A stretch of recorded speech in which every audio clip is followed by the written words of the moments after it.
Panel में diversity है, ना मीडिया हाउसेस में डाइवर्सिटी है। तो फिर आखिर किस तरीके से किस समाज की बात कर रहे हैं आप? अगर आप एक ही तबके का व्यक्ति वहां रिप्रेजेंट कर रहा है तो किसको कर रहा है? हमारे अगर वॉइसेस ही वहां तक नहीं पहुंचेंगे तो हमारे लोगों की पीड़ाएं कैसे जाएंगी वहां तक? ये कह रही है कि let me put some sense in you.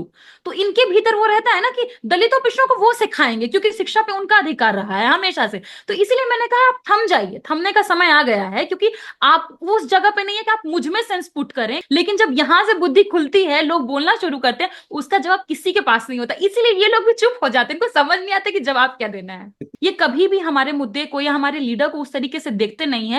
अभी भी इनके भीतर में वो ओबीसी जो ओबीसी लीडर्स हैं, SC ST लीडर्स हैं, उनके प्रति हीन भावनाएं हैं। कहीं कई बार आप इनके पुराने ट्वीट्स भी खोल के देख लीजिएगा तो बहुत भद्दे भद्दे ट्वीट्स आपको मिलेंगे हमारे लीडर्स के ऊपर, हमारे आइकन्स के ऊपर। तो इनकी जो मनोस्थिति है, जो मनोविज्ञान है, साइकोलॉजी जो काम करता है, अब वक्त हमारा है कि हम उसको डाइसेक्ट करें, उसको चीड़ फाड़ करें कि इनका सोचने का तरीका क्या है। नमस्कार, मैं शंभू कुमार सिंह और आप देख रहे हैं निश्चल दस्तक। मेरे साथ खास मेहमान हैं प्रियंका भारती। टेलीविज़न आप जब अगर थोड़ा बहुत आप लोग देखते होंगे, चूंकि अब यूट्यूब पर ही सब टेलीविज़न भी आ गया है तो मजबूरी में आप स्क्रॉल करते हैं तो दिख भी जाता है। लेकिन प्रियंका भारती ने टेलीविज़न की रेटिंग को फिर से बढ़ा दिया है और लगातार टेलीविज़न डिबेट में होती हैं। प्रियंका, जिस तरह से आप अपनी बात रखती हैं, खासकर जो शोषित वंचित समाज के लोगों की, या जो अ, गैर सवर्ण पॉलिटिकल, आप आरजेडी की प्रवक्ता हैं, अपनी पार्टी की भी बात रखती हैं, लेकिन आपकी बात से लगता है कि आप पार्टी क्या कम समाज की बात ज़्यादा रखती हैं। तो ये टीवी वाले को पच रहा है और आपको वो बुला भी रहे हैं।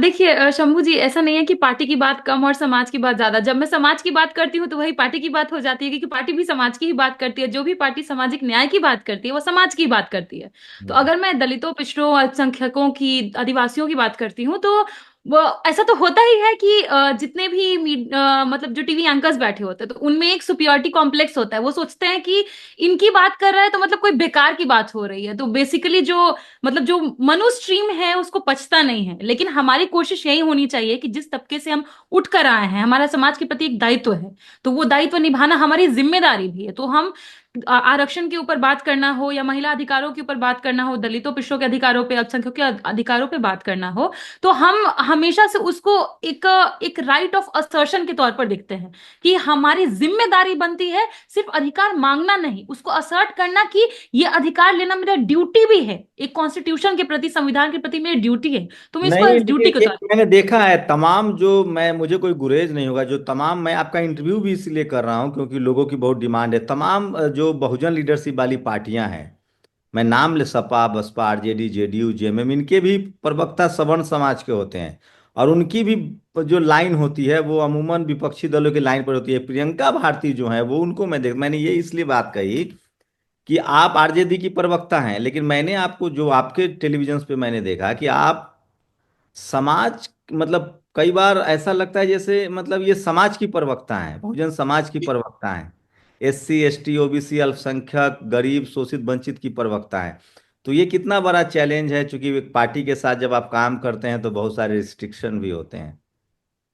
देखिए, आप अगर रेस्ट्रिक्शंस होते तो जिस तरीके से मैं बोल पा रही हूँ, जो बोल रहे, कहाँ बोल पाते? वो संभव होता? अगर पार्टी को रिस्ट्रिक्ट करना होता तो वो तो रेस्ट्रिक्ट कर चुके होते, हम नहीं बोल पा रहे होते। तो इसका मतलब ही है कि जिस पार्टी से मैं बिलोंग करती हूँ उसका वही लाइन है, और स्पोक्स पर्सन का काम ही होता है कि जो लाइन पार्टी की लाइन है उसको मैं खोल कर रखूं, और जो एक मोनोपोली बनी हुई है उसको चैलेंज करूं। तो मैं जब भी जाती हूँ किसी भी डिबेट में, तो मेरे दिमाग में खाली यही चलते रहता है कि हमको सिर्फ उसको काउंटर नहीं करना है, उस जो मिला हुआ 1 मिनट 2 मिनट का समय है, तो जो मेरे समाज की पीड़ा है उसके थ्रू भी जा पाए। क्योंकि मैंने खुद डेटा पढ़ा जब इलेक्शन खत्म हुए इस बार के, तो CSDS का जो पोस्ट पोल सर्वे होता है वो आया था। उसमें लिखा हुआ था कि 30% लोग अपना वोट टीवी के हिसाब से डिसाइड करते हैं। तो जब अगर 30% लोग तक ही हमारी बात नहीं पहुंचेगी तो फिर हम मतलब कैसे लोगों तक पहुंच पाएंगे? इसलिए मेरा था कि वहां पहुंचू तो जो लोहिया, कर्पूरी, जगदेव, कांशीराम से लेकर के जितने तमाम लोग हैं, ज्योतिबा, पेरियर, सबको मैं, जिनको हमने पढ़ा है, पढ़ते आए हैं एक्टिविस्ट के तौर पर, जिनके स्लोगन्स को लगाते हुए नारों को हम आगे बढ़े, उनको हम टीवी के प्लेटफॉर्म तक भी पहुंचाए। अमूमन जब लोग सफल हो रहे होते हैं या सफल होने के रास्ते पर होते हैं ना, तो बहुत बार कंप्रोमाइजेज करते हैं। टीवी पर आना और टीवी पर दिखे रहना, बराबर रहना, इसलिए कंप्रोमाइजेज वहाँ भी करते हैं। आप ये रिस्क उठाती हैं, मैं देखता हूँ जिस तरह से टीवी एंकर से लेकर, एक तो होता है कि टीवी एंकर्स को छोड़ देना, मीठा क्योंकि मीठा बोलना। हाँ हाँ, और कई बार तो लोग, लेकिन आपको मैंने देखा, मैं आऊंगा, लेकिन टीवी जैसे कल ही मैं देख रहा था, एक एंकर को आपने समझाया, उससे पहले भी मैंने देखा है। तो वो जो आप जेएनयू में पढ़ भी रही हैं अभी, तो जो एक जो S C S T OBC के लोग एंकर नहीं है टेलीविजन में, उसकी एक कमी खलती है कि अगर उस जगह पर एस सी एस, जैसे प्रियंका भारती प्रवक्ता तो हैं, उनको विरोधी दल के प्रवक्ताओं को भी जवाब देना है और टीवी एंकर को भी मैनेज करना है। जी वो बायसनेस पूरा दिखता है। बिल्कुल। देखिए ऑक्सफैम का रिपोर्ट भी आप पढ़े होंगे, जो मीडिया के ऊपर छपा था, मीडिया हाउसेस के ऊपर में, कि कितनी प्रतिशत आबादी दलितों, पिछड़ों, अल्पसंख्यकों की, माइनॉरिटीज की वहां पर है, आदिवासियों की। उसमें वो दिखा रहा है कि जो एंकर्स है वो 98%, सिर्फ एंकर की मैं बात करूं, मतलब दूसरे स्टूल होते हैं बेसिकली उनको सपोर्ट करने के लिए, सारा का सारा पैनल मुझे एक ही जैसा दिखता है। ना पैनल में डाइवर्सिटी है, ना मीडिया हाउसेस में डाइवर्सिटी है। तो फिर आखिर किस तरीके से, किस समाज की बात कर रहे हैं आप? अगर आप एक ही तबके का व्यक्ति वहां रिप्रेजेंट कर रहा है तो किसको कर रहा है? हमारे अगर वॉइसेस ही वहां तक नहीं पहुंचेंगे तो हमारे लोगों की पीड़ाएं कैसे जाएंगी वहां तक? इसीलिए मेरा शुरू से मोटो, जब भी जिस दिन भी डिबेट पे बैठना होता है, मेरा ये होता है कि जो भी उनके भीतर भी गुमान है, जैसे कि कल ही एक एंकर से मेरी बहस हुई जिसमें वो मुझे कह रही है कि let me put some sense in you. तो इनके भीतर वो रहता है ना कि दलितों पिछड़ों को वो सिखाएंगे, क्योंकि शिक्षा पे उनका अधिकार रहा है हमेशा से। तो इसीलिए मैंने कहा आप थम जाइए, थमने का समय आ गया है, क्योंकि आप वो उस जगह पे नहीं है कि आप मुझ में सेंस पुट करें, क्योंकि हम ऑलरेडी कहते हैं ना, वो शिक्षा, शिक्षा सबसे ज्यादा जरूरी है। अंबेडकर इसीलिए, पेरियार इसीलिए, हर कोई शिक्षा पे इसीलिए हमारे ऊपर फोकस किया कि वो रहेगा ना तो कितना भी पैसा लगा के खर्च करके किसी को भी कहीं भेज सकते हैं, लेकिन जब यहां से बुद्धि खुलती है, लोग बोलना शुरू करते हैं, उसका जवाब किसी के पास नहीं होता। इसीलिए ये लोग भी चुप हो जाते हैं, इनको समझ नहीं आता कि जवाब क्या देना है। कितनी भाषाएं जानती हैं? आपने लिखा है 6 भाषाएं जानती हैं आप। जी जानती तो हूँ, मतलब बचपन में तो थोड़ा बेसिक संस्कृत वगैरह भी सीखा था, लेकिन फिर उसमें इंटरेस्ट नहीं रहा। मेरा अभी इंटरेस्ट पाली और प्राकृत में बढ़ रहा है, क्योंकि अभी लेकिन मैं जानती नहीं हूँ, सीखना चाहती हूँ। इसके अलावा मैं हिंदी, इंग्लिश, मगही, मैथिली, भोजपुरी समझ लेती हूँ, जर्मन, और क्या कहते हैं, थोड़ा बहुत अभी ये इसमें मेरा लिथुआनियन कोर्स में सिलेक्शन भी इस बार हुआ है, तो ट्रैवल कर रही हूँ, दिसंबर में निकल भी रही हूँ, ये लिथुआनिया जा रही हूँ, यूरोप, उसी को सीखने के लिए। तो लग रहा है कि एक और लैंग्वेज जुड़ जाएगा, हिब्रू भी आती है मुझे। तो यही सब कुछ कुछ भाषाएं हैं। प्रियंका पार्टी का स्पोक्स पर्सन है, तो पार्टी की लाइन तो रहती ही हैं, लेकिन आपकी वजह से टेलीविजन की, अभी एक टेलीविजन की पॉलिसी आई है, हम लोगों ने सोशल मीडिया शुरू किया, 10 सालों में मीडिया को लेकर अवेयरनेस आई है। इस देश का S C S T OBC ने टेलीविजन देखना बंद कर दिया। अब उन लोग की पॉलिसी है कि इनके नेताओं को अब कम से कम बुलाया जाए। तो ये बात आप लोग चूंकि पॉलिटिकल पार्टी से भी जुड़ी हुई, तो क्या उन लोग को बताती हैं कि अगर आपका एंकर नहीं रहेगा, आपका रिपोर्टर भी नहीं है, एंकर भी नहीं है, तो वो आपके मुद्दों को डाइल्यूट करता है, वो आप पर बहुत प्रेशर बनाता है। ये बहुत प्रेशर झेलना पड़ता होगा, आपके साथ भी होता होगा कि कई बार तो क्या टेलीविजन वाले को लग गया है कि प्रियंका भारती के आने से हमारी रेटिंग अच्छी जाएगी, ये शो हिट होगा, इसलिए बुला रहे हैं। तो कई बार तो वो पहले तो अवॉइड करते थे कि इस तरह के हार्डलाइनर को बुलाना ही नहीं, जो सोशल जस्टिस की बात और खासकर मीडिया के थ्योरी को ही, मतलब मीडिया में जो कास्टिज्म है उस पर भी डिस्कोर्स करें। आप ये बोल रहे हैं, मुझे एक एंकर महोदय मतलब चैनल में ही लाइव चल रहा है, उसमें क्या बोल रहे हैं कि मैं ट्रम्प की भी बात करूंगा तो आप आरक्षण की बात कर दीजिएगा। मतलब वो मजाक में बोल रहे थे, मेरा मजाक उड़ा रहे थे। मैंने बोला कि तो ये तो खुशी की बात है ना कि आप कहीं भी बात कीजिए, हम सोशल जस्टिस का बात करेंगे ही, क्योंकि आप मेरे मुद्दे को उठाएंगे नहीं, मुझे मालूम है। आप कास्ट सेंसस पे क्यों बात एंकर करेंगे, को उससे नहीं आपको। पता था कि ट्रम्प के देश में भी डाइवर्सिटी सबसे बहुत पहले अपना लिया गया, और वहाँ डाइवर्सिटी, वहाँ तो न्यूज चैनल में डाइवर्सिटी है कि आपको ब्लैक एंकर्स, रिपोर्टर्स रखने हैं। हाँ, वो मैंने उनको लगनी पड़े कि पॉलिसीज वैसी क्रिएटेड है, लेकिन ये मेरा मजाक बनाने के लिए उन्होंने ऐसा बोला। तो मैंने बोला कि हम वहां भी बात कीजिएगा तो मैं वहां की भी डाइवर्सिटी भी बात करूंगी, वहां की सोशल जस्टिस पे भी बात करूंगी, मैं अपार्थाइड मूवमेंट की भी बात कर सकती हूँ, तो मुझे दिक्कत नहीं है। तो यही बात है कि ऑब्वियसली हम लोग, ये बात हमारे नेताओं को भी पता है कि ये कभी भी हमारे मुद्दे को या हमारे लीडर को उस तरीके से देखते नहीं है। अभी भी इनके भीतर में वो ओबीसी, जो ओबीसी लीडर्स हैं, एससी एसटी लीडर्स हैं, उनके प्रति हीन भावनाएं हैं। कहीं कई बार आप इनके पुराने ट्वीट्स भी खोल के देख लीजिएगा, तो बहुत भद्दे भद्दे ट्वीट्स आपको मिलेंगे हमारे लीडर्स के ऊपर, हमारे आइकन्स के ऊपर। तो इनकी जो मनोस्थिति है, जो मनोविज्ञान है, साइकोलॉजी जो काम करता है, अब वक्त हमारा है कि हम उसको डाइसेक्ट करें, उसको चीड़ फाड़ करें कि इनका सोचने का तरीका क्या है, और फिर उसका काउंटर हम निकालें। तो बिल्कुल हम लेकिन लोग इनको वही कर रहे लगता हैं। नहीं, आप इनको लगता नहीं कि ये लोग जो ये लोग जो बैठे हुए हैं एकदम आइसोलेशन में, पूरी राजनीति पार्टी अब कोई भी हो, बीजेपी हो कांग्रेस हो, पूरी राजनीति एससी एसटी ओबीसी, प्रधानमंत्री अब तो नेशनल दस्तक से ज्यादा एससी एसटी ओबीसी करते हैं, प्रियंका भारती से ज्यादा एससी एसटी ओबीसी प्रधानमंत्री कर रहे हैं, राहुल गांधी कर रहे हैं। आप लोग की तो पार्टी ही सोशल जस्टिस वाली पार्टी है, तो क्या इन लोग को बताते नहीं कि आप लोग आइसोलेशन से निकलिए, पूरे देश की राजनीति एससी एसटी ओबीसी के पास घूम रही है। कई बार कहना होता है, लेकिन इनको जहां तक मुझे लगता है कि जहां से ये चलते हैं या चलाए जाते हैं, उनके तरफ से पक्का इनको लाइंस आते होंगे कि इस दिशा में नहीं मोड़ना है डिबेट को, इस दिशा में नहीं ले जाना है। तो क्योंकि मैंने कभी नहीं देखा, मतलब 1 साल हो गया प्रवक्ता बने, आज तक नहीं देखे कि ये लोग कास्ट सेंसस पर भी कोई डिबेट करवाया होगा। एक डिबेट हुआ था, उसमें भी तब जब रिजर्वेशन को स्क्रैप कर दिया गया था, मतलब जो हमारे नेता तेजस्वी जी ने, जिस समय हम लोग कास्ट सर्वे करवाए थे, 17 महीने में उनकी सरकार बनी थी तभी, तो उसके बाद रिजर्वेशन बढ़ाया गया था। पटना हाईकोर्ट उसको स्क्रैप कर दिया कि नहीं, इसके ऊपर हमारे पास ज्यादा डेटा नहीं है, ये नहीं है। ईडब्ल्यूएस करते समय डाटा आया था इन लोगों के पास, कर दिए ना, कभी तो स्क्रैप नहीं किए, लेकिन उसको करते समय किए। उस पर एक शो हुआ था, उस शो में एंकर में कह रही हैं कि सर्वे करवा के आप लोग बिहार को लंदन बनवा दिए हैं क्या। तो मतलब ये समझिए कि ये लोग कभी भी सोशल जस्टिस के इशू को अपने दिल से लगाएंगे ही नहीं, नहीं चाहते हैं कि उस पर बात भी हो। तो फिर ये प्रियंका समस्याएं हैं, प्रियंका हमें फेस भी करनी प्रियंका पड़ती हैं। आप कई बार आप अभी बहुत यंग हैं, तो और सामने बड़े एजेड लोग रहते हैं। मैंने अभी देखा एक सुधांशु त्रिवेदी हैं, बीजेपी के प्रवक्ता हैं उन्होंने, तो वो लोग जो बाद में जो एक मेंटल प्रेशर बनाते हैं कि आप बदतमीजी कर रही हैं, आपकी भाषा ठीक नहीं है, इससे इस पर इसको लेकर दबाव महसूस करती हैं। नहीं, बिल्कुल नहीं। मुझे लगता है कि अभी देखिए, सबसे पहली बात, मैं विपक्ष में हूँ, सवाल खड़ा करना मेरी जिम्मेदारी है, और आपका टिट फॉर टैट मिलेगा। आप मेरे लीडर को गाली देंगे और सोचेंगे कि मैं डिफेंसिव मोड में खेलूं, बिल्कुल नहीं खेलूंगी। आप अगर मेरे लीडर को गाली दीजिएगा तो जिस भाषा में आपको समझ में आएगा, उस भाषा में हम आपको समझाएंगे। इनका आदत हो गया है हमारे नेता को चारा चोर बोलने का। चारा खाते हैं, आपको समझ में आता है, चारा खाना बोलना ही एक व्यक्ति को डिह्यूमनाइज करने जैसा है। आप उसको इंसान नहीं, फिर जानवर की कैटेगरी में लेकर के जाते हैं कि वो इंसान समझने लायक नहीं। तो ये जानबूझ के ये करते हैं, और ये हर किसी के साथ करते हैं। आप देख रहे हैं, मतलब दलितों से कांशीराम को गाली देते देते, ये कर्पूरी जी को गाली देते देते, जगदेव को गाली देते देते, लालू जी, मुलायम जी, उस दिन तो उन्होंने उनको बीपी सिंह तक को गाली दे डाली। तो ये इनके पूरे जेनेटिक्स में इनका है कि इसी तरीके का इनका सोच है, परवरिश है, और नर्चरिंग ऐसा ही हमको लगता है कि करवाया जाता है कि तुम इनको गाली दो। तो गाली देने का समय गया है, हम लोग गाली सुनेंगे नहीं, और आप जैसा एक बोलेंगे आप एक वैसा मैंने पाएंगे। देखा, प्रेम शुक्ला हो या सुधांशु त्रिवेदी हो, थोड़ा आपके सामने वो लोग, उनको फिर समझना पड़ता है कि एक फायर ब्रांड लड़की आ गई है, और वो भी बहुजन समाज से है, एससी एसटी ओबीसी कम्युनिटी को रिप्रेजेंट कर रही है, आपकी पार्टी भी आरजेडी है।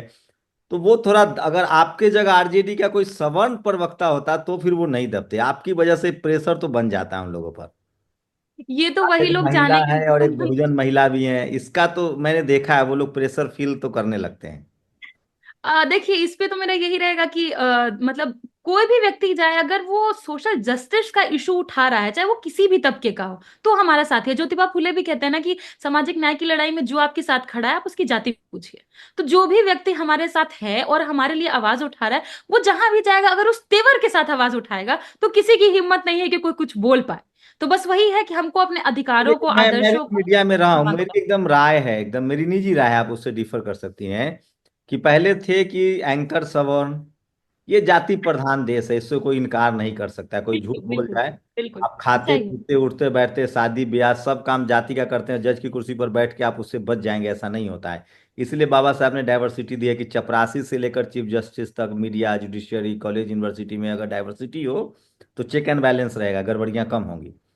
नहीं लगता आप लोगों की, जब जो सवर्ण एंकर हैं, रिपोर्टर हैं, और जब दूसरी पार्टी के भी, खासकर सोशल जस्टिस वाली पार्टी के प्रवक्ता भी सवर्ण होते हैं, तो फिर लगता ही नहीं कि उस पार्टी का अपना ही एजेंडा सामने नहीं आ पाता है। आप जैसे लोग जब से प्रवक्ता बने हैं, तो कम से कम आपकी पार्टी का एजेंडा एकदम क्रिस्टल क्लियर हो जाता है कि हमारी पार्टी का एजेंडा ये है, हमारी ये लाइन है। देखिए, मतलब ये तो मुझे लगता है कि ठीक कि आप आपका राय है, लेकिन यही है कि हाँ, बस सारा बात है कि कौन किस मुद्दे को अपने से कितना करीब मानता है। अगर क्योंकि जब भी सोशल जस्टिस का बात आता है, समाज में उत्थान का बात आता है, पिछड़ी बहुजन दलित महिलाओं का बात आता है, तो उसको हम बहुत अपने से जुड़ा महसूस करते हैं। तो इसीलिए जब भी इन सारे मुद्दों पर बात होती है, तो हम पता नहीं क्यों मतलब वो अंदर से एक रेज आता है। वो रेज अपने आप आता है। मुझे मतलब होता है ना कि प्रिटेंड करने की जरूरत भी नहीं पड़ती है, क्योंकि वो जब भी बोलते हैं तो वो गुस्सा, वो बोलते सब भीतर से आता है। तो वो सारी चीजें मुझे लगता है कि जो भी दूसरे का पेन महसूस कर पाएंगे और उस पेन के साथ एम्पथाइज कर पाएंगे, वो जरूर उसी तरीके से अपने बात को रखेंगे। और आरजेडी में तेजस्वी जी को की अगर मैं बात करूं, तो एज अ लीडर मतलब ऐसा मुझे नहीं लगता कि ऐसा कोई भी देश का पॉलिटिकल पार्टी होगा कि उसकी 26 साल की राष्ट्रीय प्रवक्ता होगी। तो इतने कम उम्र में उन्होंने मुझे राष्ट्रीय प्रवक्ता जैसा अहम पद दिया, इसका मतलब है कि उन्हें भरोसा है पढ़े लिखे युवाओं पर। जेएनयू से ही अच्छे खासे प्रवक्ता उन्होंने चुने। तो इसका मतलब है कि वो आगे का विजन देख रहे हैं और देख रहे हैं कि जिस व्यक्ति के पास विचार है, आप बात रखने की कैपेसिटी, कैपेबिलिटी, नहीं, उसको मौका मेरे लिए मिलना तो चाहिए। खबर यह है कि तीन प्रवक्ता है उनका, कंचना यादव, प्रियंका भारती और एक और नाम मैं भूल रहा हूँ। वो वो तीनों अनवर अनवर पाशा सर हैं और जयंत जी हैं। जय जिज्ञासु, ये माइनॉरिटी और सब बैकवर्ड समाज से हैं, बहुजन जी समाज जी से हैं। जी। ये पहली बार हो रहा है। मैं एक बड़े पार्टी के प्रवक्ता, नेशनल कोऑर्डिनेटर से मिल रहा था, वो कांग्रेस के प्रवक्ता से। तो उन्होंने कहा कि मीडिया हमारे खिलाफ है। मैंने कहा कि आप मीडिया को काउंटर करना है तो आप दलित बैकवर्ड प्रवक्ता बनाइए, इसका भी असर पड़ता है। पता नहीं वो बिल्कुल सहमत पड़ता हो, है। लेकिन क्या लगता है आप लोगों को जो प्रवक्ता बनाया गया है, कभी पार्टी की तरफ से आप खासकर जिस तरह से वोकल है, मैं देखता हूँ लोग टीवी पर आने के लिए चूंकि कोऑर्डिनेशन रखना पड़ता है, मैनेज करना पड़ता है, चूंकि चैनल बिल्कुल। से आप जिस तरह से दो टूक बात करती हैं, अगला बार से वो न बुलाए या आपकी प्रायोरिटी लिस्ट में मुझे आपको बैन हटा। किया है। मुझे भी बैन कर दिया है, जैसे कि टाइम्स नाउ है, नविका के चैनल, नविका कुमार। हम्म। तो उन्होंने मुझे बैन करके रखा है। तो क्योंकि पिछली बार ये हुआ था कि एक हमारे जेएनयू के प्रोफेसर हैं और कई टीवी डिबेट्स में आप लोगों ने देखा होगा उनको, आनंद रंगनाथन करके नाम है। और वो बोल रहे थे कि कश्मीरियों के साथ वही हाल करना चाहिए जो फिलिस्तीनियों के साथ किया इजराइल ने। सुना था मैंने, हाँ। उसी पे मैंने उनको बोल दिया कि आप तो एक तरीके से मतलब जीनोसाइडर हैं, आप जीनोसाइड का करवाने का काम कर रहे हैं, मतलब इस देश में भी रहेंगे और देश के मुस्लिमों के खिलाफ भी आप बोलेंगे। मैं तो तो इससे चाहता हूं बेहतर कि ये लोग तमाम एससी एसटी ओबीसी के है। प्रवक्ता और नेता को बैन कर देते तो इनकी रेटिंग और गिर जाती, क्योंकि बैकवर्ड दलित ने टीवी देखना बंद ही कर दिया है। ये तो आप जैसे लोग जाते हैं इसलिए लोग फिर से टीवी देखते हैं कि क्या लगता है, कई बार मतलब बाकी लोग मैनेज करते हैं कि मैं आता रहूं, आप इतनी हिम्मत कहाँ से लाते हैं कि नहीं मैनेज करना है, जो बात है सच है वो बोलना है। देखिए, हो सकता है कि शॉर्ट टाइम के लिए वो आपको रोकेंगे, कोशिश करेंगे, लेकिन फिर वही मेरा वही फिलॉसफी है, सूरज को चमकने से कोई नहीं रोक सकता। जिसको जहां दिखना होगा, आगे बढ़ना होगा, वो बढ़ेगा ही। और मैं मीठा मीठा बोल के नहीं रह सकती, क्योंकि मेरे समाज ने सिर्फ मिठाई नहीं खाई है, सिर्फ अपमान का घूंट पिया है। इसलिए मीठा मीठा मेरे से नहीं हो पाएगा। तो जो मेरे भीतर का दर्द है, अग्नि है, पेन है, ग्रीफ है, मैं उसको अपने शब्दों में पिरोकर आगे रखूंगी ही। जो सुनना चाहे सुने, वेल एंड गुड, नहीं सुनना चाहे। शुरू में तो मुझे याद ही, आप ही लोग थे ना कि जो मेरी आवाज बने थे। जिस समय मैं यहाँ चुनाव में जेएनयू में खड़ी हुई थी, आपने मेरी बाइट ली थी उस समय में आकर के, मुझे तभी से याद है। और जितने यूट्यूब के लोग थे, तो आज तो एक पैरेलल मीडिया खड़ा हुआ है ना आप लोगों के तौर पर, एक पैरेलल मीडिया में हमारे पास है। बुलाए ना बुलाए, जब आवाज पहुंचानी होगी, हमारे सभी लोग साथ में हैं। टीवी का महत्व आपको भी पता है कि पहले के हिसाब से काफी घट चुका है। एक पैरेलल बहुजन मीडिया ने अपना एक स्पेस बनाया। लोग उसको थर्ड स्पेस कहते हैं, हम उसको फ्रंट स्पेस कहते हैं, पहला स्पेस है वो। सीधी बात है, 90% आबादी का स्पेस थर्ड कैसे हो जाएगा? हमारा तो फर्स्ट स्पेस है ना वो। तो वही बात है, हमारे पास लोग हैं, हमें बस एकजुट होना है। हम एकजुट हो जाएंगे, एक टीवी साथ पर तो बने, कोई बहुत कम, दिक्कत। टीवी पर बहुत कम मौका मिलता है। अगर लोगों को प्रियंका भारती को सोलो सुनना हो तो क्या आप सोशल मीडिया पर किस तरह से एक्टिव हैं?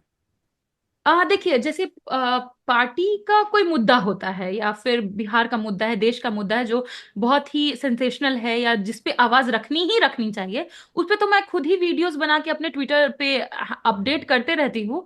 उसके अलावा तो अभी तक कुछ सोचा नहीं है, क्योंकि पढ़ाई से भी टाइम नहीं मिल पाता। डेली क्लासेस, मतलब यहाँ स्टूडेंट्स को पढ़ाते भी हैं हम कैंपस में, कभी कभी क्लास भी लेना पड़ता है, और उसके अलावा मतलब फॉरेन का भी स्कॉलरशिप है, ये सारी चीजें। क्योंकि हम जिस तबके से आते हैं ना, हमारे पीछे पीठ रखने वाला, मतलब हाथ रखने वाला पीठ पर कोई नहीं है। इस बहुजन तबका का बच्चा गिरेगा तो बस धड़ाम से गिर जाएगा, कोई उठाने वाला नहीं होता है। तो हमको सारी चीजें बैलेंस करके चलनी पड़ेंगी। और उसमें मतलब पार्टी भी हमेशा बहुत सपोर्टिव रोल में रही है, और यहाँ पे मेरे एकेडमिक्स में प्रोफेसर भी बहुत सपोर्टिव रोल में है। तो सारी चीजें अच्छे से चल पा रही हैं। पार्टी ने कभी कहा हो कि, तो थोड़ा संकेत में भी, कि थोड़ा सा धैर्य रखिए, आप बहुत ज्यादा आक्रामक हैं, बहुत ज्यादा आज तक हमलावर हैं? नहीं, आज तक नहीं, इनफैक्ट सपोर्टिव ही रहे, वेल डन, जब भी मुलाकात हुई वेल डन हाँ, वाला ये है, लीडरशिप का भी। क्योंकि ये पूरा सभी लोगों बंदूक, से। क्योंकि आप लोगों को लगता है कि, मैं अपनी राय बता रहा हूँ, लोगों को लगता है कि प्रियंका भारती को सुनना सबसे, वो आरजेडी के प्रवक्ता के तौर पे भी सुनते हैं, लेकिन एक आपकी अपनी आइडेंटिटी बने कि नहीं, प्रियंका भारती टीवी पर आई है तो हमको सुनना है। ये तो फिर लोगों का प्रेम है, अदरवाइज मैं मतलब इंटरनल बात बता रही हूँ कि लीडरशिप भी जितने भी लोग हैं सभी लोग इस बात से खुश हैं कि हम लोग अपनी बात खुलकर इतने असर्टिव वे में रख पा रहे हैं, क्योंकि पहले था ना कि आरजेडी वाला है अंग्रेजी नहीं बोल पाएगा, तो ओ। इस तरह का अप्रोच रहता था लोगों का। लेकिन हम्म। अब जब जाते हैं ना तो शुरू में कोशिश करेंगे दबाने का, पर जैसे रेजिस्टेंस होता है समझ जाते हैं कि नहीं, अब पुराना दिन गया कि आप कुछ भी सुना के चले जाइएगा और लोग सुन लेगा। तो अब हर जगह पे हम लोग अपना स्पेस क्रिएट कर रहे हैं। अच्छा, आप कभी प्रियंका यादव, मतलब आपकी जाति भी ढूंढनी चाहिए, तो बड़ा चूंकि आपने बहुजन कंसेप्ट अपना रखा है, प्रियंका भारती, किसी को जाति पता नहीं चल पाता है, तो ये भी ऑफलाइन भी लोग पूछते होंगे। अब देखिए आरजेडी सीधी सी मतलब बात यादव है, घोषित कर देते हैं लोग। कर तो देते ही हैं, बहुत बड़े बड़े अंकस मुझे भारती की जगह यादव बुला दिए। तो वही हम कहे कि अपना जो माइंड में आपका वो कास्टिस्ट कीड़ा है उसको बाहर निकालिए, क्योंकि आरजेडी मतलब मुझे मौका दे रही है का मतलब ये कि वो एक ऐसे यंग माइंड को मौका दे रही है जो पूरे वंचित शोषित तबके को एकजुट करके रखना चाहता हो। तो वही बात है कि जो जाति खोजने चलेंगे वो जाति में ही रह जाएंगे, जो समाज को लेकर के चलेंगे वही आगे जाएंगे। तो हम अच्छा, समाज में बिलीव रखते हैं, कम्युनिटी पेट्रियार्कल में। को लेकर भी आपकी एक बड़ी राय है। महिला एंकर्स जब होती हैं तो क्या उस वो कितना दबाव होता है, क्योंकि आप कास्टिज्म के खिलाफ बोल रही हैं, पेट्रियार्कल के खिलाफ भी हैं आप, लेकिन जब सामने महिला सवर्ण एंकर हो तो थोड़ी दुविधा होती होगी, कि चूंकि वो खुद एक महिला है। बिल्कुल नहीं, क्यों दुविधा होगा? देखिए बात यह है ना कि हम जब जेंडर को समझते हैं तो या जेंडर डिस्कोर्स जो है समझते हैं, तो हम सिर्फ इस एंगल पे नहीं देख सकते कि जेंडर है, वहां पे फिर कास्ट का भी डिवीजन आता है। फिर वहां पे भी कुछ महिलाएं हैं जो प्रिविलेज्ड हैं, वहां तक पहुंच पाई, कुछ महिलाएं हैं जो बहुत मशक्कत से पहुंच पाई, कुछ महिलाएं तो ऐसे हैं जिनके बलात्कार को भी जस्टिफाई कर दिया गया क्योंकि वो दलित तबके से थी, अब पिछड़े तबके से थी। तो मतलब महिलाओं में सब कैटेगरीज हैं। तो हम वहां पर खुद को देखते हैं कि एज अ बैकवर्ड महिला, एज अ बहुजन महिला, आप अगर मुझे दबाने की आप कोशिश करेंगे तो फिर वहां पे तो मेरा रेजिस्टेंस आएगा, ऑन फीमेल ग्राउंड्स मैं आपके साथ हूँ। लेकिन जब आप जाति की बात आएगी तो और आप मुझे दबाने की कोशिश करेंगी तो फिर तो मैं चुप नहीं रहूंगी। अभी वो देखा मैंने करते हैं, आपका एक बहुत ट्वीट ट्राई था, एक करती है। जो एक मियाँ मुस्लिम समाज के शख्स थे जिन्होंने घर खरीदा था, और वहाँ एक जनरल कैटेगरी, खासकर ब्राह्मण समाज की महिला थी, वो विरोध कर रही थी कि यहाँ मुस्लिम जी। घर नहीं। तो महिलाओं का जी। भी रवैया वहाँ, जाति से वो ऊपर, अगर वो जनरल कैटेगरी की महिला है, तो आपने लिखा भी कि इसलिए महिला रिजर्वेशन में गैर महिलाएं अलग। सवर्ण महिलाओं को भी अलग करना चाहिए। ये बिल्कुल। एक क्या लग रहा है अभी, कितना बदला है जेएनयू के डिस्कोर्स में और टेलीविजन पर, अब आप आ गई हैं, पूरा देश जानने लगा है, ग्लोबली लोग आपके वीडियो को ट्वीट रिट्वीट करते हैं, तो कुछ दबाव भी रहता है, और कैसा महसूस होता है? देखिए कभी कभी तो मतलब लोगों को हो सकता है कि एक पल को फिसल जाएं। कहते हैं ना कि लोग आपके सपोर्ट में आ रहे हैं अक्रॉस द कास्ट, तो हो सकता है आप चुप हो जाएंगे, अच्छा इसके खिलाफ हम नहीं बोलते हैं। पर वो नहीं, मतलब वो मतलब फिर अंदर से आपको लगेगा ना कि अपनी आत्मा को धोखा दे रहे हैं। तो इसीलिए मुझे लगता है कि जो मैंने पढ़ा है, जो मैंने सीखा, आप तो खुद मुझे मतलब शुरू से अंत अभी तक जहां हूं, आप आपसे बेहतर कौन जानेगा? आप मुझे देखें हैं, आप मुझे प्रोग्रेस करते देखें, आगे बढ़ते देखें, बोलते देखें। तो वही बात है कि बस अपना विचार को अगर हम साथ लेकर के चलेंगे तो हर नाव पार है, हर नदी पार है। और ज्यादा सोचने की जरूरत नहीं है, क्योंकि सोचते तो वो है ना, जैसे हम अगर किताब में गरीबी पढ़ेंगे, किताब में जाति पढ़ेंगे, तो हमको सोचना पड़ेगा। जो चीज हम झेल लिए उसके लिए हमको सोचने की जरूरत नहीं, वो अपने आप आता है, अपने आप निकलता है। अपने बारे तो में जेएनयू बताइए ना। हुआ जैसे है, आप जेएनयू का डिस्कोर्स का पूछ रहे थे। तो वही जैसे पहले लेफ्टिस्ट जो फीमेल्स थी यहाँ पे, और बेसिकली पहले कौन लोग पहुंच पाते थे जिनके पास ज्ञान है कि हाँ जेएनयू जैसा कुछ होता भी है, वहां फॉर्म भरना है, वहां जाना है, तो एलिट परिवार के बच्चे पहुंच पाते थे। एलिट्स कौन है? जिनके पास सोशल कैपिटल है, जाति की कैपिटल है, सारी चीजें। तो उनके बीच जब शुरू में जब महिला रिजर्वेशन वाली बातें आई थी, जब हमारी पार्टी के सुरेंद्र जी ने वो बिल फाड़ दिया था वुमेन रिजर्वेशन वाला, तो हमारे ऊपर इल्जाम लगाया गया था कि हम महिला विरोधी हैं। तो उस समय भी हमने कहा था कि कोटा विद इन कोटा होना चाहिए, हर महिलाएं का दर्द अलग है और हर महिलाओं को उनका हिस्सा मिलना चाहिए।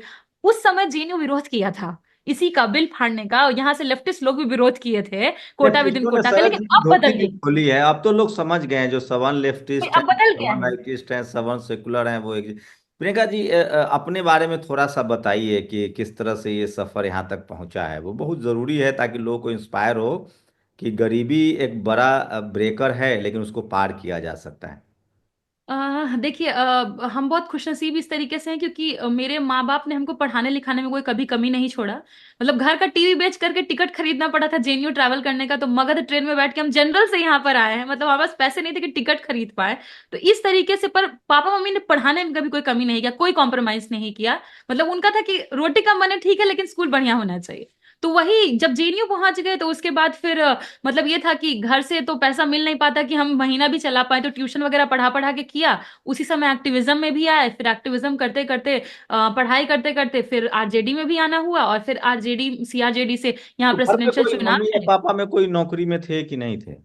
नहीं नहीं, पापा वो जो रसीद वसीद कटवाने का काम होता है वही करता है। माँ और कितने पढ़ी लिखी थी? मम्मी मम्मी होम मेकर है, बस घर पर। नहीं और तो हम तीनों भाई बहन पढ़ी जोड़ीदार लिखी है, तो तो पढ़ी जॉब कोई लिखी नहीं तो करता है। होंगी कम से कम। नहीं, मम्मी फोर्थ तक पढ़ी है। पापा पापा पापा मेरे इंटर किए हैं। तो ये और जेएनयू मम्मी, में आने की मतलब कहाँ से ललक लगी? घर में किसी ने समझाया या खुद नहीं, पता चला या 16 पटना आने में के बाद? 2016 में जेएनयू बहुत कंट्रोवर्सी में आया था, आपको याद होगा। वही तो, उसी समय न्यूज पे आ रहा था वो। तो मुझे लगा कि कहाँ के स्टूडेंट्स जो बड़ा बढ़िया बोल रहे हैं मुझे मतलब बस यही लगा था। तो इसीलिए मैंने फॉर्म भरा, और उसी समय हो गया। तो बस मतलब मैंने 12th ही 16 में किया था। उसी साल फिर एडमिशन हो गया, तो उसके बाद अब पीएचडी चल रहा है, बस सब अच्छे से चल रहा 12th है। कहाँ से और किया आपने? 12 मैंने फतुहा से, मतलब जहां मेरा घर है वहीं से किया। और उसके फतुहा से बाद ही फिर है। फॉरेन लैंग्वेज में ग्रेजुएशन करने के लिए जेएनयू में आ गई? हाँ, बस बस फॉरेन 16 लैंग्वेज, हुआ, उसी साल क्योंकि जेएनयू में एडमिशन तो भी हो फॉरेन गया। लैंग्वेज ही है ग्रेजुएशन के लेवल पर। जी जी जी। देखिए, मेरा ना, मैंने आईआईटी का भी एग्जाम दिया था। तो मेरा हम्म मेंस हो गया था, अच्छे खासे हम्म नंबर आए थे। लेकिन हम्म। फिर था कि पैसा कहाँ से लाएंगे एडमिशन लेने के लिए, फिर जेएनयू भी हो ओह, गया। तो फिर लगा कि यहाँ तो 108 रुपये फीस है, चलो यहीं चलते हैं। अच्छा आईआईटी तो हो, इसी, आप साइंस स्ट्रीम से थे? जी। आपको जाना चाहिए था आईआईटी में। वहां पे जो कास्ट का बना हुआ है पूरा का पूरा एक पिरामिड, उसको तोड़ने के लिए। नहीं, आई जेएनयू को आईआईटी के बाद भी लोग आते हैं। मैं कई लोगों को जानता हूँ, सेला इंजीनियर थी, प्रदीप नरवाल इंजीनियर थे, सब लोग आईआईटी करने के बाद मास्टर करने आते ही हैं उसके लिए, जेएनयू। पर उसके लिए पैसे चाहिए थे ना, लोन वगैरह लेने पड़ते, लोन उठाने के लिए भी तो कुछ चाहिए, लोन कहाँ से उठाएंगे। आगे क्या प्लान कर रखा है? राजनीति में रहेंगी या देखिए, सारा कुछ तो एब्रोड पार्टी पे एब्रोड डिपेंड करता है। एब्रोड सेटलमेंट की सोच रही है? क्योंकि जेएनयू वाले है कि वो एब्रोड सोचते हैं कि लड़ाई लड़ते लड़ते वो सोचते हैं कि चलो अब एब्रोड में सेटल हो जाते हैं, फिर वहाँ अपना आपको आराम तो से देखिए, जाते हैं। सेटल जैसा कुछ नहीं है। राम मनोहर लोहिया खुद जाकर के जर्मनी में अपना पीएचडी की है। तो मेरा यही था कि हमेशा जब भी मौका मिले खुद के जो होराइजन है उसको वाइड करने का, नई चीजों को सीखने का, तो मौका छोड़ना नहीं चाहिए। तो जब भी मुझे कोर्सेज मिलते हैं या फेलोशिप्स मिलती है तो मैं अप्लाई करते रहती हूँ। क्योंकि खुद का पैसा लगा के जाने का तो हिम्मत नहीं है ना, उतना पैसा हो सकता है कि हम लगा के जा पाए। जैसे पिछली बार मेरा खुद स्विट्जरलैंड में सिलेक्शन हो गया, बर्न यूनिवर्सिटी में, जो वर्ल्ड की टॉप 100 में आती है। लेकिन फिर क्या हुआ कि उन्होंने पैसे यूक्रेन के स्टूडेंट्स को दे दिए, तो मुझे नहीं मिल पाया, तो हम जा नहीं पाए। तो इसलिए जब मौका मिलता है अप्लाई करते हैं, जाते हैं कि जहां से जो सीख पाए, फिर वो डिस्कशन में आएगा, डिस्कोर्स का हिस्सा बनेगा। समाज अगर सीख सकता है, आगे बढ़ सकता है, तो बेहतर है। क्योंकि मेरा बस यही अप्रोच है, जो समाज से लिया वो समाज को देना मेरी जिम्मेदारी है। घर वालों का कभी फोन आता होगा कि थोड़ा सा मतलब। कल ही मेरा भाई टेंशन में था, बोल रहा था कि तुम पुलवामा के इशू पे क्यों ऐसे बोल रही थी, इतना सेंसिटिव इशू है, कुछ कर दिए तुमको तो हम लोग क्या करेंगे, एक ही बहन है, ऐसे वैसे बोल रहा था। फिर मैंने वही भैया को बोला कि देखो भैया, जब एक्टिविज्म भी कर रहे थे तो हमको मालूम था कि कुछ भी करेंगे तो इसका बहुत बुरा कॉन्सिक्वेंसेज होगा। क्योंकि बहुत लोग देखिए ना, उमर खालिद इतने साल से जेल में है, मिरान हैदर इतने साल से जेल में है, उसे कॉन्सिक्वेंसेज झेल रहे हैं, क्योंकि वो माइनॉरिटी है। शायद अगर मेरे भी, मैं भी माइनॉरिटी होती, तो मुझे लगता है कि मैं भी जेल में पहुंच चुकी होती। लेकिन होता है कि एक आप माइनॉरिटी तबके से नहीं है, लेकिन फिर भी मतलब बैकवर्ड है, तो मुझे लगता है कि कम से कम ये है कि अभी तक जेल जाने की नौबत नहीं आई है। बाकी भविष्य के गर्भ में है, वो कौन जानता है। बस यही है कि लालू जी से सीखा है, अगर कॉम्प्रोमाइज कर लेते तो हम लोग भी पावर में होते। लेकिन उन्होंने कॉम्प्रोमाइज नहीं किया, इसलिए उनका नाम है, लोग उन्हें जानते हैं। तो मुझे व्यक्ति कमाना है, मुझे समाज कमाना है। बाकी बाकी तो मतलब वही है कि लोग आते हैं जाते हैं, नाम भुला दिए जाते हैं। तो जब नाम बनना है, पहचान बनाना है अपना, तो सबके बीच रहना पड़ेगा, सबको लेके चलना होगा। प्रियंका, शुक्रिया हमें समय देने के लिए। और अभी मतलब मैं ये कहूँ लोगों को कि अभी आप पॉलिटिक्स में रहेंगी, कॉलेज लाइफ भी चलेगा, पॉलिटिक्स में रहेंगी। अगर आप पढ़ाने का मौका मिला दुनिया दुनिया के देश, दूसरे देशों में या फिर भारत में ही कहीं पढ़ाएंगी, तो राजनीति में बनी रहेंगी। बिल्कुल बिल्कुल, अरे उससे कैसे छूट सकता है, क्योंकि ये एक तरीका है लोगों के बीच पहुंचने का, एक पॉलिसीज बनाने का। क्योंकि अब लेजिस्लेचर में आएंगे, पॉलिसी मेकिंग में आएंगे, अगर हम पॉलिसीज ही अपने समाज के लिए नहीं बना पाएंगे तो हम उनकी मदद कैसे कर पाएंगे। सिर्फ बोल पाना और फिर उस सिस्टम का हिस्सा हो करके वहां सुधार कर पाना, दलितों, अल्पसंख्यकों के लिए, पिछड़ों, महिलाओं के लिए अलग स्कूल की स्थापना कर पाना, मतलब ऐसी जगह जहां से मतलब बुद्धिज्म का प्रचार हो, मतलब ऐसे चीज कर पाना, वो तभी हम कर पाएंगे जब हम सिस्टम में आ पाएंगे, पॉलिसीज बना पाएंगे। तो राजनीति उसके लिए बहुत बहुत बड़ा प्लेटफॉर्म है और तरीका है। और मुझे खुशी है कि मेरे नेता ने मुझे इतनी बड़ी जिम्मेदारी इतने कम उम्र में दी, और मैं उसको निभा पा रही हूँ, और उम्मीद है कि बस अच्छे से निभाऊं। तो ये प्रियंका भारती हैं, आप सब इनको टीवी पर देखती होंगी। लगातार टेलीविजन वालों की मजबूरी है कि अब चूंकि उनको बहुसंख्यक आबादी देख नहीं रहा है, तो उनको एससी एसटी ओबीसी के लोगों को बुलाना भी पड़ रहा है। लेकिन क्रेडिबिलिटी क्राइसिस है, लेकिन प्रियंका भारती उसमें भी खास हैं। वो बहुत नफ़ा नुकसान नहीं देखती, और खासकर मुझे ऐसा, मैं जब टीवी देखता हूँ कभी, अब जब इनको एज ए मेरी मैंने भी टेलीविज़न में नौकरी की, एक टेलीविज़न का आलोचक भी हूँ। तो मुझे लगता है कि जिस दिन इस देश की जो बहुजन लीडरशिप वाली पार्टियां हैं, खासकर जो भी पार्टी हो, अगर उनके पास इस तरह के प्रवक्ता हुए तो उनको बहुत राजनीतिक फायदा होगा। कम से कम प्रियंका भारती को अपना फायदा हो ना हो सकता है टीवी उनको बॉयकॉट करे, वो पॉलिटिकल निशाने पर आ जाए विरोधियों के, लेकिन उस पॉलिटिकल पार्टी को जरूर फायदा होगा, क्योंकि मैं जानता हूं कि इस देश में जो वोट है वो एससी एसटी ओबीसी का 90% वोट है, और political leadership SC ST OBC वाली जो पॉलिटिकल लीडरशिप पार्टियां हैं उनके पास जनाधार है, बस उसके पास जोड़ने वाले लोग नहीं है प्रियंका भारती जैसे। फिलहाल पार्टी के लिए भी काम कर रही है, और एक सोशल मूवमेंट भी खड़ा हो रहा है। समाज को भी इससे बहुत फायदा मिल रहा है बियॉन्ड द पार्टी। शुक्रिया प्रियंका जी हमारे साथ समय देने के लिए, और best luck for your great future. Thank you so much. Thank you, thanks lot. National Dastak की आपसे गुजारिश है कि अगर इसको बचाना चाहते हैं तो नेशनल दस्तक को सब्सक्राइब करने के लिए रेड कलर के सब्सक्राइब बटन को दबाएं, फिर बेल आइकन की घंटी दबाएं। नेशनल दस्तक को बचाने के लिए बहुत जरूरी है कि हर खबर को शेयर करें, लाइक करें, कमेंट जरूर करें।